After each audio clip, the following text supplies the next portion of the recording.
Okay, good morning, everyone. I'd like to get the meeting underway. We're just a few minutes late. We have a requirement of having 4 members for quorum, and earlier we didn't.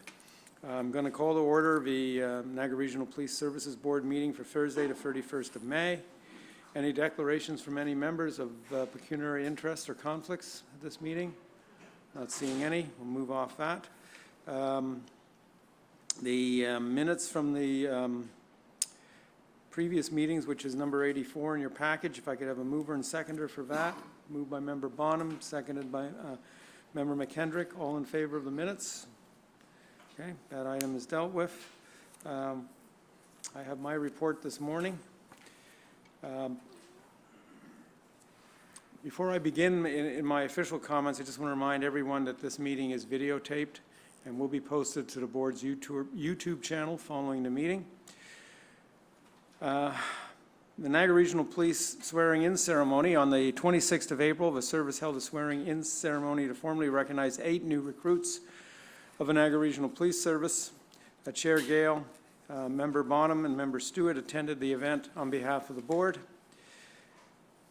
The Ontario Association of Police Services Board Zone 4 meeting, which took place on May 1st in Woodstock, was hosted by the Ontario Association of Police Services Boards and the Ontario Association of Chiefs of Police as a joint venture including Zone 4. It was a quarterly meeting, and it was held in Woodstock.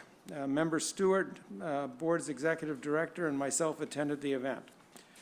On May 15th, the service hosted a graduation ceremony for 14 new auxiliary members, and I had the privilege of being there that evening and much appreciated that. The ceremony also recognized the promotion of 4 auxiliary officers and 1 to the rank of auxiliary staff sergeant and 3 to the rank of auxiliary sergeant.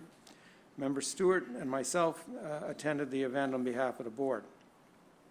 May 16th, the Christian French Child Advocacy Center annual general meeting was held at their location on 8 Foster Street in St. Catharines. The event includes a welcome reception followed by the annual meeting and partner presentations. Member Stewart attended the event on behalf of the board. Member Stewart, any comments on that event? Yes, thank you, Chair, and through you, just something of note that the Child Advocacy Center this fall officially, but they recognize that they're celebrating 10 years of existence, which is something as a former educator myself, I quite appreciate the role of the center and the cooperative nature that exists between the center, Family and Children's Services, the police, and family and youth counseling to deal with one of the more abhorrent situations in society of abused kids. And it does provide them with, a wonderful venue so that they don't have to go through process after process after process in the legal system. So I'm very proud to go there and support that group, and I wish them another continued good service for the next 10 years. Okay, thank you very much. Police Week activities took place this year between May 13th and the 19th. The annual Police Week initiative was dedicated to promoting crime prevention and awareness of the police service throughout the province.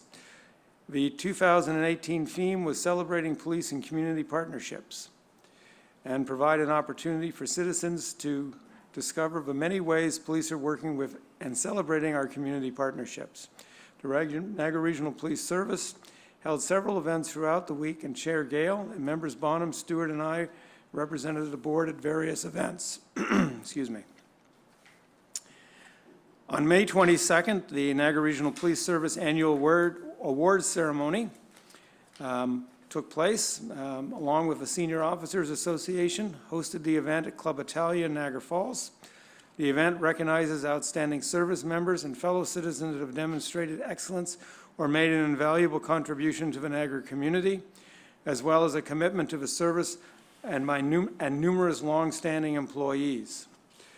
Chair Gale, members McKendrick, Stewart, and the board's executive director, assistant, and I attended this event.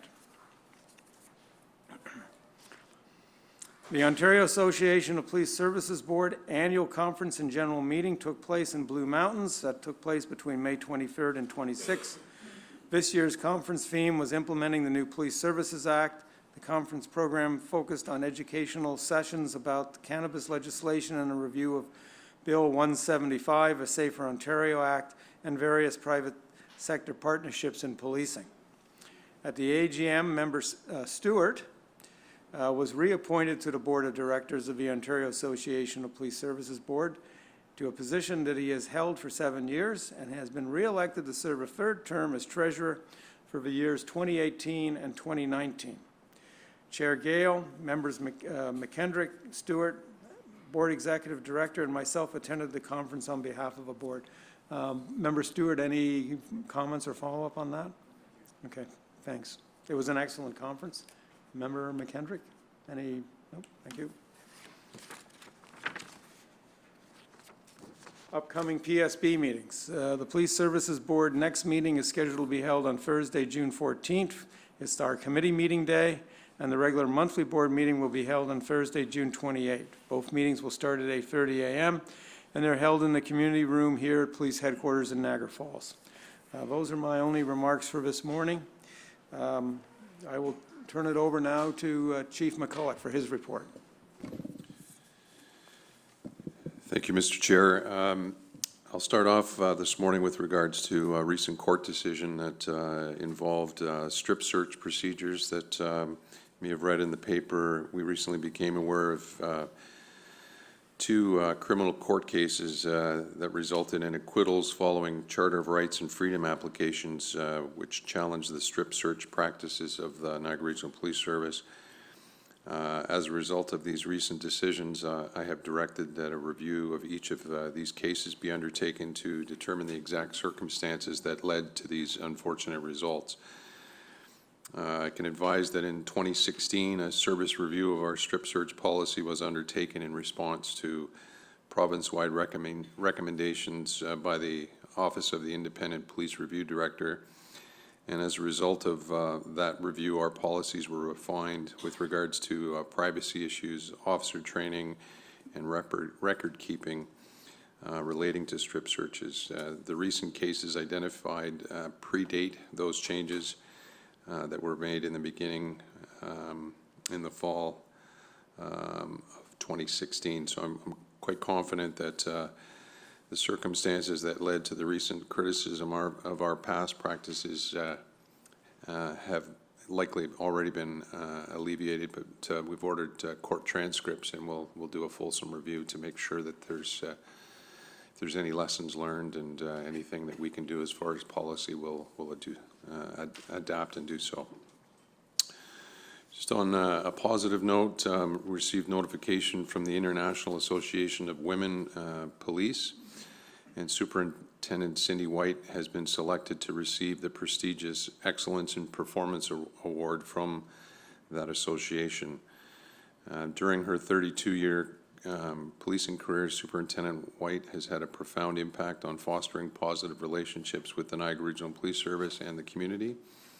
As the commanding officer of the Professional Standards Unit, she championed the Stay in the Game program in response to an increase in police misconduct cases within the Niagara Regional Police Service. This initiative has resulted in a decline in police complaints while reinforcing expectations that officers conduct themselves in a professional and ethical manner, both on and off duty. In 2014, as co-chair of the Niagara Regional Police Diversity Committee, Superintendent White developed a first-ever diversity plan, highlighting the Niagara Regional Police intrinsic values of respect and inclusivity as essential elements in the delivery of bias-free policing. She's also worked collaboratively with the Canadian Mental Health Association and the Niagara Health System to implement a mobile crisis rapid response team. This program has resulted in a marked decline in the number of mental health apprehensions and has significantly eased the burden on both police and hospital resources. So she will receive the award on Sunday, August the 26th, 2018 at the annual IAWP conference in Calgary. And myself and Deputy Forty will be there for that